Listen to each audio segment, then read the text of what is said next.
Deixa eu compartilhar aqui com vocês. Galerinha, então hoje a gente vai estar falando sobre um tema que cai muito no vestibular. Professora, por que que a gente vai começar a discutir vez ou outra, cada 4 encontros, um assunto de filosofia, um pequeno tópico aí que verse sociologia, porque, lembrando que esse bimestre a gente fez uma parceria bacana aí com a professora Ana, tá certo? Onde 20% da nota dela vai vir de projeto de vida e 20% também de sociologia vai vir também de projeto de vida.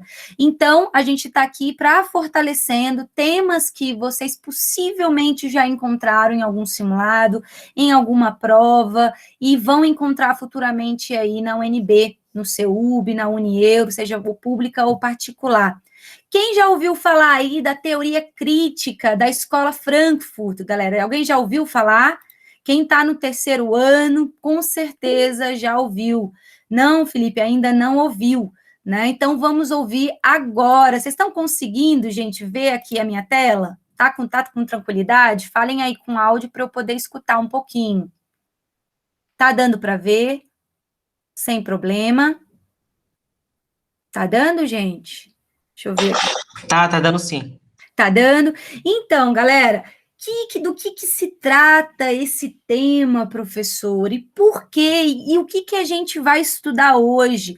Sempre, galera, no primeiro, como é que se diz? No primeiro slide, eu vou estar trazendo os principais conceitos que a gente vai pincelar, abordar durante o nosso encontro. E quais seriam esses, professoras, hoje? Olha aqui, ó. Teoria crítica da Escola de Frankfurt, tá certo? Da universidade aí na Alemanha. Indústria cultural, a gente vai ver o que é a indústria cultural, qual é o papel, quais são os objetivos e intenções da indústria cultural, o que seria a razão instrumental. Será que razão instrumental é a mesma coisa que razão emancipatória, essa razão alinhada à maioridade, que preza a emancipação do indivíduo, a autonomia, a liberdade? Nós vamos pôr para jogo aí. Nós vamos estudar, né? Pelo menos eu coloquei o material no Moodle, esses slides, coloquei vídeo também e 2 a 3 páginas aí sobre o conteúdo de maneira bem simplificada, porque eu acredito que vocês vão ver isso de maneira muito mais aprofundada lá na filosofia, tá certo? Mas hoje vai ser para a gente pincelar um pouquinho. Então, seguindo, para quem está chegando, boa tarde, estamos falando um pouco aqui sobre teoria crítica, beleza? Chegando aí, então, nós vamos entender também qual o conceito do que é massificar. Quando a gente fala, pô, cara, aquela sociedade ali, ela é extremamente massificada. Será que é diferente de eu falar uma sociedade crítica, uma sociedade, né, alinhada aí a um desenvolvimento, a um pensamento próprio?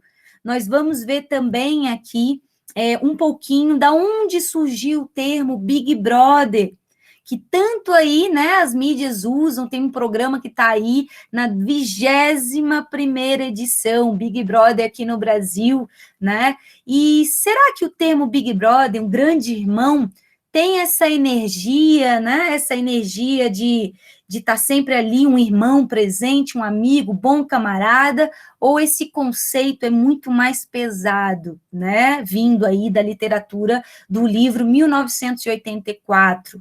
Vamos ver também, se possível, um pouquinho, né, gente, que a nossa aula é bem curtinha, o que os mitos, o que a mitologia pode falar um pouco sobre a nossa realidade, o mito de Argos, né, o mal dessa sociedade aí, que muito vigiada por câmeras, né, essa vigilância aí, quais as consequências dessa sociedade aí, que visa sempre estar alinhada à questão da segurança, do monitoramento, tá bom?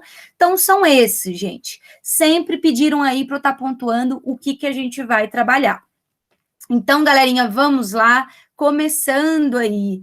Professora, o primeiro, né? O que seria esse grupo aí de estudiosos da Escola Frankfurt? E por que fala que é uma teoria crítica?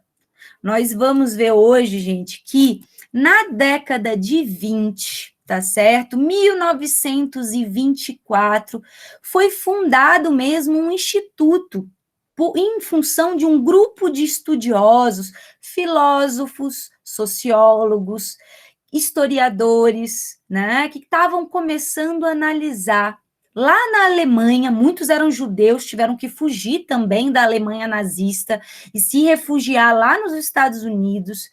Eles começaram a estudar a fundo um período muito delicado da nossa sociedade. Qual período, professor? O entre guerras. Começou a perceber, eles vão fundar esse instituto, né, em 1924. Vamos seguir aqui só compartilhando. Boa tarde para quem está chegando, Ana, espero que você esteja bem. Estamos aqui iniciando, falando sobre a teoria crítica, como que se formou esse grupo de estudos lá na Universidade Alemã, em Frankfurt, e ficou conhecida como teoria crítica dos filósofos da escola Frankfurt, tá certo? Então, vamos lá.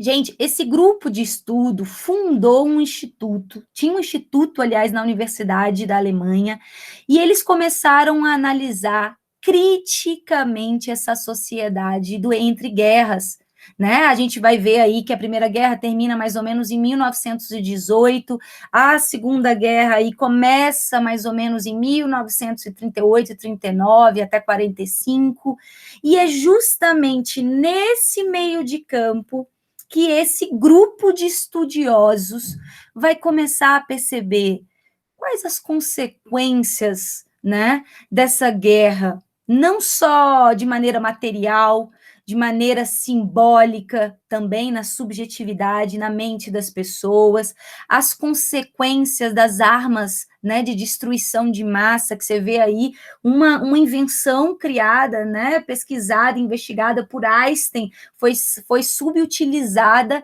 para a destruição e a matança de milhares de pessoas, né, aí. Então, esses estudiosos, eles vão ter um olhar mais crítico da sociedade. Eles vão pensar, calma aí, mais de 6 milhões de judeus, né, 6 milhões de judeus morreram, no total mais de 80 milhões de pessoas, de ambos os lados, civis e militares, morreram nessas guerras. O que seria esse dito progresso? Eles começam a se questionar que tipo de razão é essa que, na verdade, está levando o homem para a barbárie, para um caminho cada vez mais difícil, sombrio, onde o trabalhador, como é que se diz, o proletário aí, o operário, ele é marginalizado, né? Ele vive em condições de precárias aí, de desigualdade. O que está acontecendo? Ele vai avaliar para quem está chegando, boa tarde, tá certo? Estamos começando aí a falar sobre a escola de Frankfurt, tá certo? Vamos lá.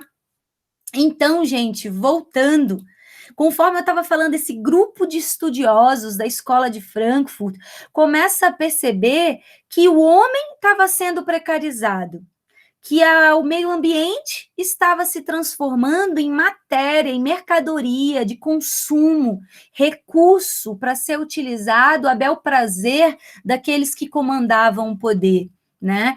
Então, qual era a função, qual era o papel desses estudiosos? O papel desses estudiosos era se afastar da neutralidade, é começar a ver as guerras, a Primeira Guerra, a Segunda Guerra Mundial, análise dos meios de comunicação e do próprio progresso e esclarecimento ser posto em xeque. Pô, peraí, professora. Então, o papel deles não é nada neutro, não. Por isso que chama teoria crítica, né? Eles vão se distanciar dessa percepção, muitas vezes aí, gente, clássica, tradicional, do quê? Do iluminismo. Vocês estudaram um pouquinho o iluminismo e viram que, pô, professora, o iluminismo tem essa perspectiva aí de que a razão, né? A razão vai esclarecer, vai emancipar o ser humano e vai se afastar um pouco, né, dessa questão religiosa para ir em função, através aí da Revolução Industrial, através aí do uso da razão, levar o homem a progredir.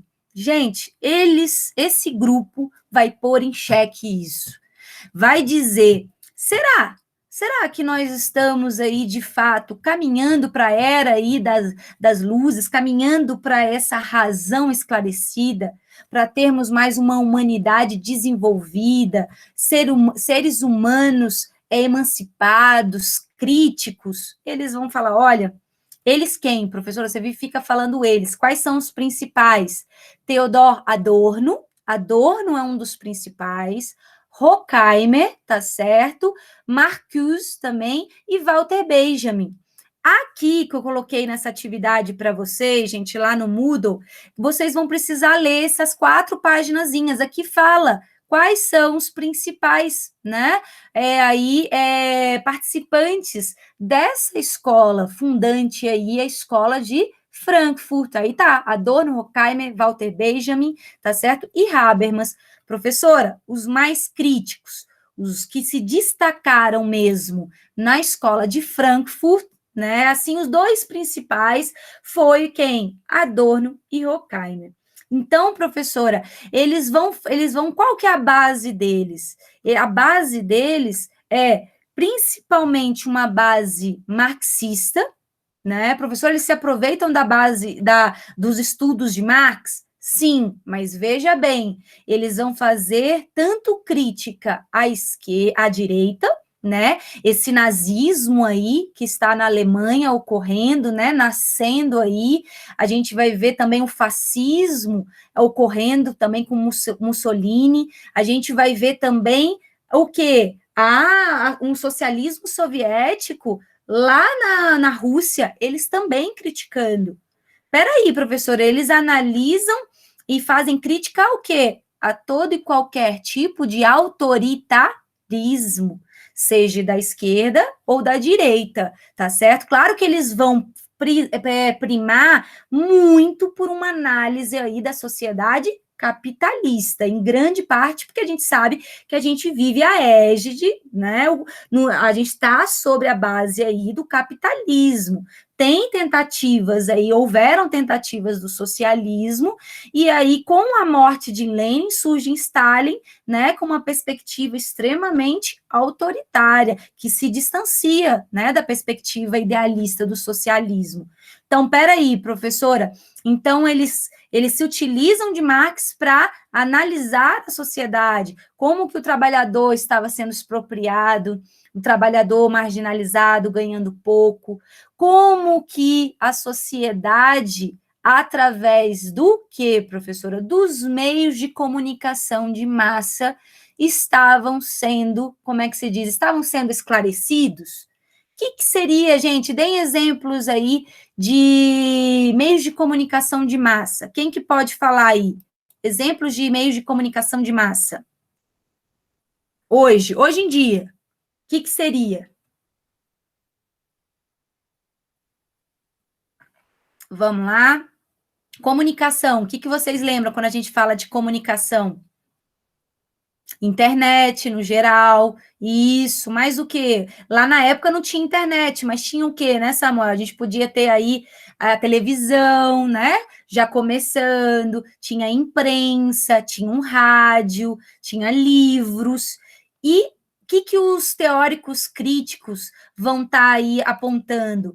Poxa, esses meios de comunicação de massa que muitos acreditavam que ia favorecer o esclarecimento e estimular o uso da razão, levar, nossa, uma educação aí, levar o ser humano a se educar, a ver programas de qualidade, eles vão falar, ó, eu não estou aqui, não estamos aqui, nós, teóricos críticos, para falar como que a sociedade deveria ser.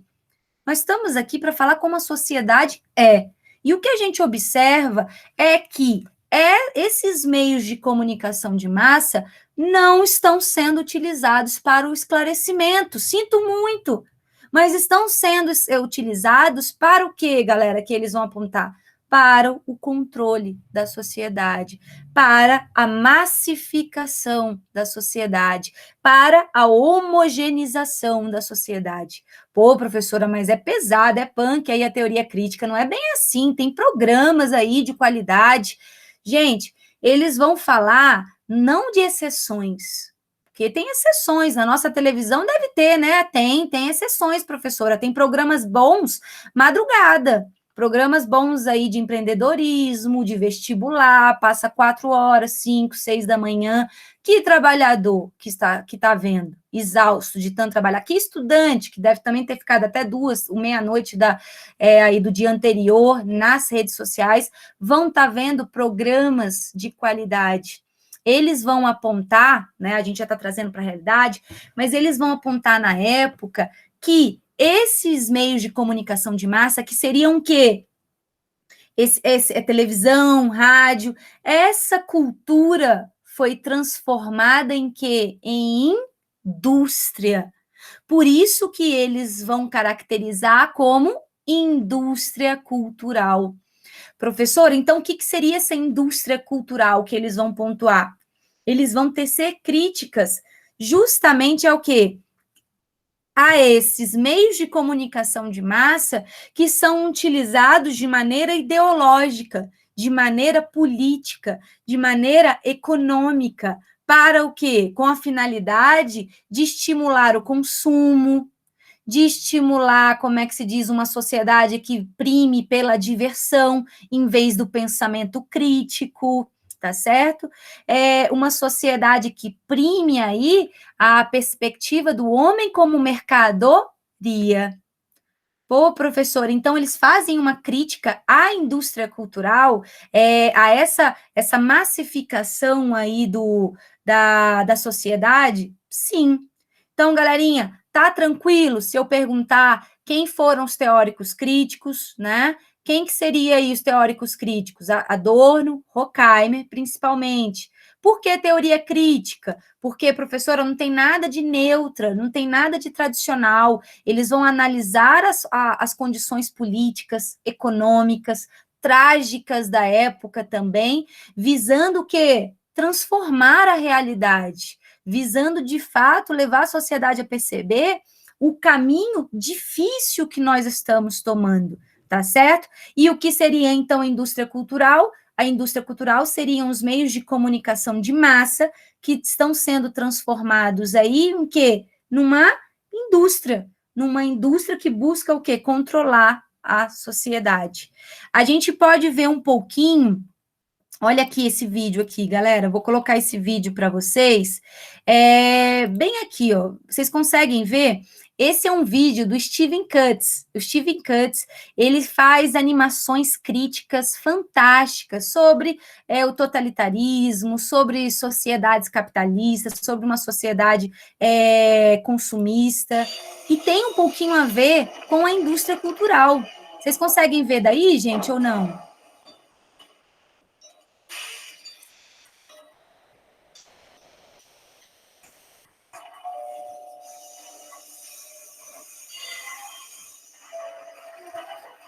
Aqui está mostrando, né, os trabalhadores, operários, muitas vezes aí precarizados, fazendo os celulares, e aí que vai chegar, depois de muito caminho percorrido, muita poluição também, vai chegar na loja.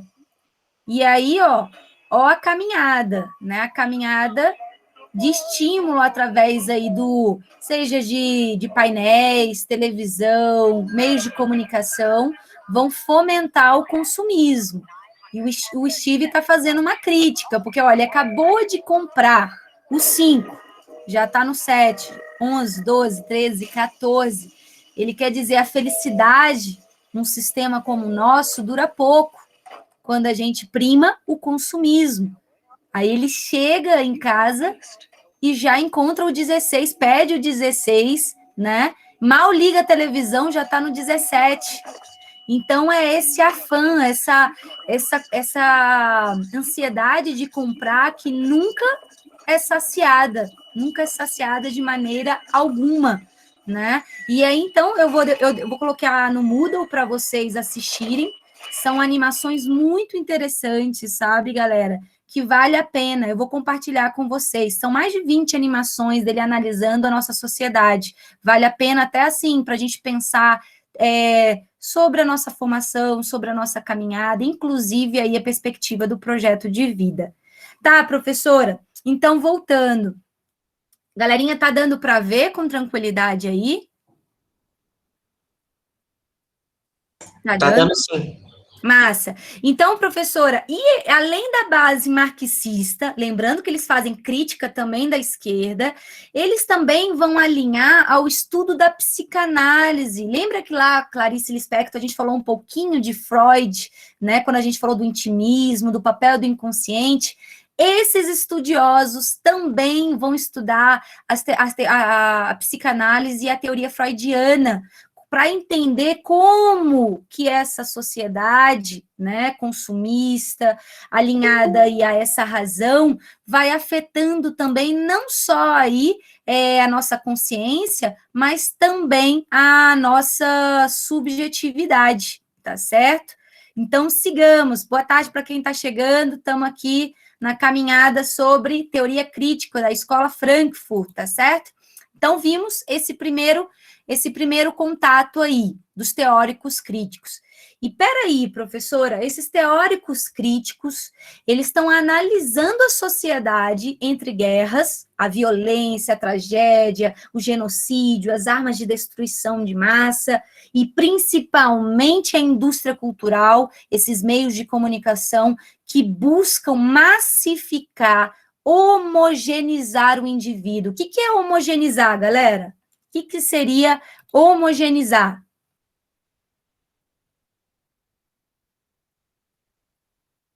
Vocês viram lá, provavelmente em química, biologia, quando a gente fala em algo homogêneo, o que significa? É diferente, né? Daquele bifásico, heterogêneo, igualar. Exatamente, Samuel. O que significa? Essa sociedade de massa aqui, eles vão começar a perceber que aquela razão, né, razão controladora, aquela indústria cultural, aqueles meios de comunicação, lembrando que vão ter teóricos críticos menos pessimistas, a gente pode até outro dia ver Walter Benjamin, que vai falar que os meios de comunicação podem sim politizar e levar ao esclarecimento, mas hoje a gente está falando dos principais, Adorno e Horkheimer. Eles vão falar que, de modo geral, a indústria cultural, ela tem um intuito de massificar a sociedade. Espera aí, professora, igualar a sociedade, fazer com que as pessoas tenham o mesmo tipo de pensamento, homogêneo, igual, esse senso comum, onde todos pensam da mesma forma ou de formas similares. Sim. Então, o que seria essa massificação, né? O conhecimento vai se tornando o quê? Vulgar. O conhecimento, né, o esclarecimento, a emancipação vai perdendo, né? Vai perdendo o quê? O seu tom inovador, né? A capacidade do ser humano de pensar criticamente, porque é isso que diferencia o ser humano de muitas coisas. É a razão. Mas eles vão falar, pô, mas essa razão tem sido uma razão controlada, uma razão que, através dos meios de comunicação, a maioria das pessoas estão vivendo do senso comum, estão se transformando em mercadorias. Então, por isso, olha essa poesia de Carlos Drummond de Andrade. Por me ostentar assim, tão orgulhoso de não ser eu, mas artigo industrial, peço que meu nome retifiquem, quer dizer, peço que meu nome corrijam. Já não me convém o título de homem. Meu novo nome é Coisa. Eu sou coisa, coisamente, de Carlos Drummond de Andrade. O que essa passagem está trazendo aí para a gente?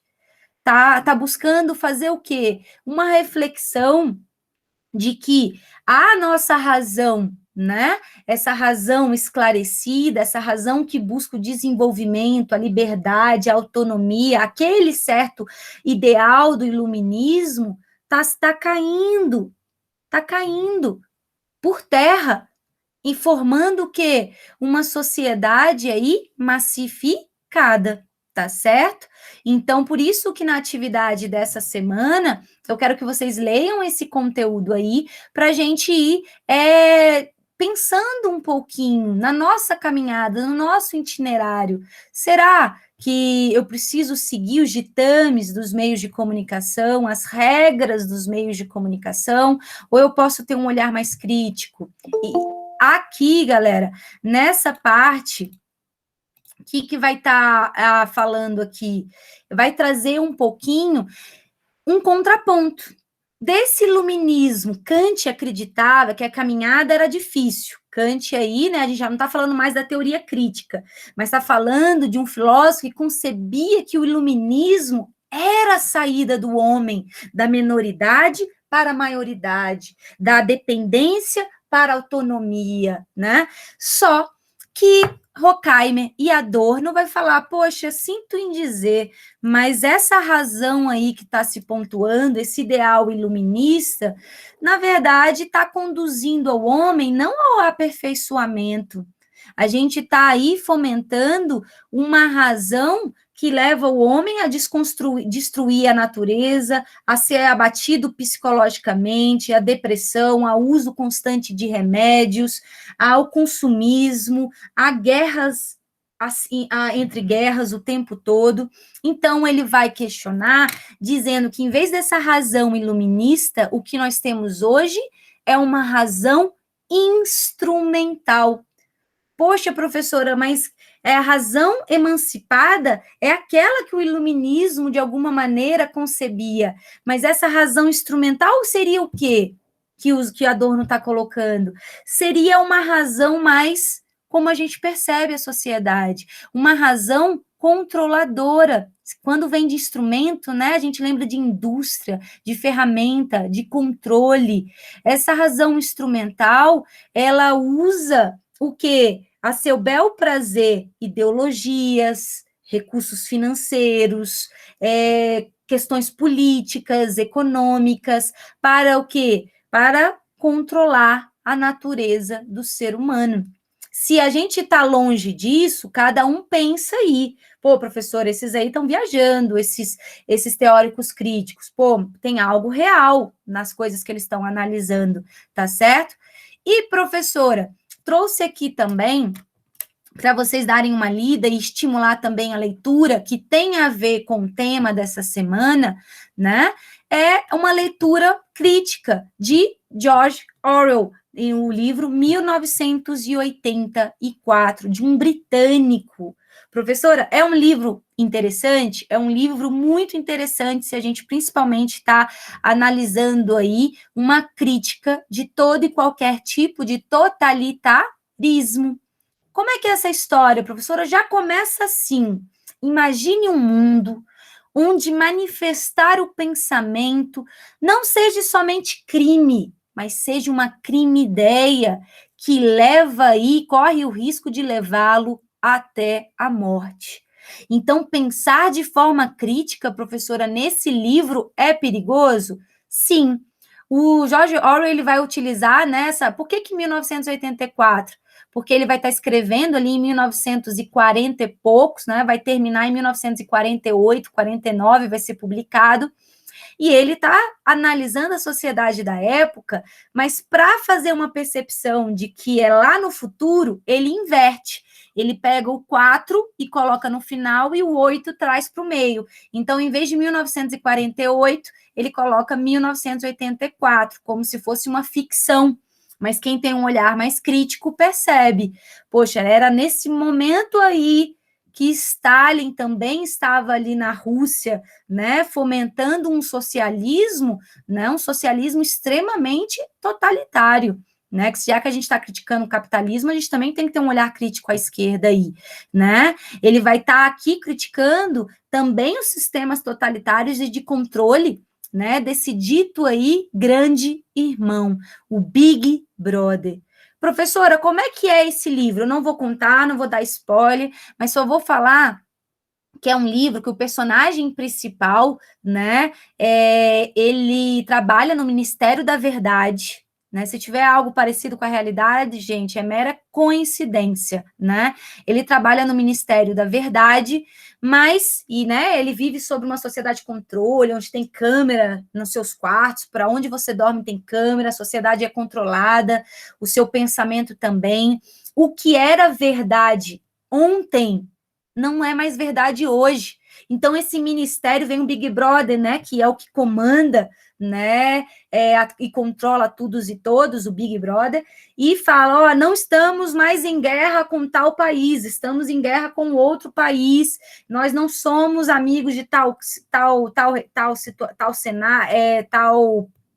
pessoa, e esse ministério ele tem que queimar toda a papelada e queimar todos os meios toda da imprensa e criar uma nova realidade. Quer dizer, fake news, né? Inúmeras realidades criadas aí com base no interesse do grande irmão. Então, professora, esse livro a gente põe em xeque assim a questões críticas da forma como o perigo de um totalitarismo, né, no mundo, sim, põe em xeque as consequências que o personagem principal, né, o Wilson Smith, ele vai começando a pensar de maneira mais crítica, vai começando a perceber que o grande irmão, né, deturpa a realidade. Será que isso vai terminar bem? Quais as consequências para aqueles que realmente vão na contramão, né, dessas verdades bricoladas, dessas verdades fabricadas, né? A gente percebe aí que a gente pode fazer uma análise dos próprios meios de comunicação. Professora, o que tem a ver, professora, o grande irmão aí, o Big Brother, com o programa que a gente tem hoje? Galera, a gente poderia perceber quase uma ironia de um programa que prima aí, né, a vigilância, mas de uma maneira mais divertida, mais espetacular, trazer o nome de um livro que faz uma crítica e chega a um final muito pesado e muito opressivo, que esse grande irmão, na verdade, não é nada bom. Ele está ali para controlar toda a sociedade, controlar a ferro e fogo, em todos os sentidos, de maneira psicológica, principalmente. E a gente vê que os nossos meios de comunicação não estão muito longe disso. Se a gente for pensar, cara, professora, 94% dos meios de comunicação do nosso país estão nas mãos de poucas famílias? Sim, nas mãos de 9 famílias. Um cartel, um conglomerado que cria as verdades que quer, que deseja, que age fortemente ali na política, na economia, na construção da realidade, tá certo? Então, é só para perceber os perigos, né, desse grande irmão, desse grande irmão aí, vigiante, que vigia realmente a nossa sociedade, muito através do que é chamado quarto poder, através dos meios de comunicação de massa, tá certo? Então, aqui é só para vocês darem uma lida, que o grande irmão Big Brother era o chefe de governo imaginário, real ou imaginário, que detinha o poder da vida de todos, da vida e do pensamento. Então, quem quiser se aprofundar, depois eu posso postar o vídeo lá, tá bom? O vídeo não, o link do livro, tá certo? Que já é domínio público também. E para, gente, finalizar, antes da gente fazer o nosso quiz, né? Porque agora eu estou trabalhando sempre com pouquinhos slides para não ficar tanta informação. Eu trouxe também para a gente analisar um pouquinho, sempre pegando, será que os mitos, a mitologia pode trazer algo, acrescentar algo sobre a nossa realidade, um olhar mais crítico? Eu acredito que sim. A mitologia tem muita coisa massa, tem muita coisa interessante. E no caso de hoje, eu trouxe aí o mito de Argos, para depois, vocês com calma não mudam, né? Tem um hiperlink para lerem um pouco da história do mito de Argos, que seria o quê? Argos seria um gigante que possuía inúmeros olhos, 100 olhos no corpo inteiro, e ele nunca dormia 100%, assim, os olhos, sempre quando ele estava dormindo, tinha 10, 5, 4 olhos abertos. E o que tem a ver, professora, o Argos? Esse mal de Argos tem muito a ver com essa vigilância, com essa vigilância na qual muitas vezes a gente se conforma. Ah, a gente vai ser vigiado agora pelas câmeras, pelas redes sociais, em todos os aparatos tecnológicos, a gente tem que ter cuidado agora com riscos, né, da gente estar sendo exposto, mas da onde surgiu esse mito, né? A história, gente, eu vou ser bem assim breve para a gente tentar participar do quiz. Zeus, ele tinha se apaixonado por uma princesa, né? Uma princesa humana chamada Io, né? Só que a gente sabe que Zeus era casado aí com Hera, casado entre aspas, porque na mitologia monogamia é uma loucura, não existe praticamente, é muita traição, né? Mas Zeus se apaixona por Io, se deita com Io, só que com a amante, e Hera descobre. E Hera, enfurecida com Zeus, manda, como é que se diz? Transforma a pobre da princesa Io também, né? Aí, que ela estava, Joquete, no meio de dois deuses, né? Ela é transformada em vaca. E aí, Hera, né, que manda no grande gigante Argos aí, manda leve essa amante de Zeus transformada em vaca para bem longe, para um lugar que ele nunca possa avistar mais. E aí, Argos vai para última ilha lá da Terra, né? E esconde e fica vigiando. Aí o pobre da vaca lá, né? Tá lá pastoreando a vaca.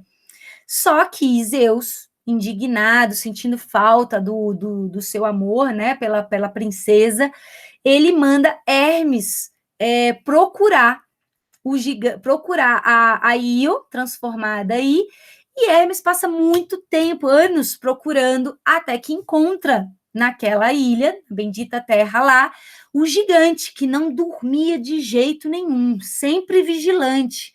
E Hermes sabe que não daria conta dele assim, né? Então, tem teorias aí, né? Tem versões que ele usa uma lira ou uma flauta também, e ele começa a tocar. E toca por semana, vai tocando dia após dia, e um olho de Argos vai fechando, o outro também, porque era uma música que dizia assim, encantava a todo e qualquer ser, né? Mas até a Argos aí. Então, os olhos dele se fecham, todos, né? Coisa assim que seria quase impossível, tamanha vigilância aí, e Hermes corta a cabeça, né? E leva Io para ser transformada de novo em princesa. Só que a gente termina essa história com Hera muito triste, porque Argos, assim, era um dos favoritos, né, de Hera, e Hera transforma o gigante Argos num pavão, né, o animal pavão aí, por isso que dizem que era o animal predileto de Hera, né, da deusa Hera, o pavão, porque quando ele abre, tem aquelas dezenas, né, de olhos, tá certo? Pô, professora, e aí, o que tem a ver essa história? Tem a ver justamente com isso. Como que a gente precisa, às vezes, perceber a forma como nós estamos sujeitos a uma sociedade monitorada, muito através do que? Desses meios de comunicação de massa.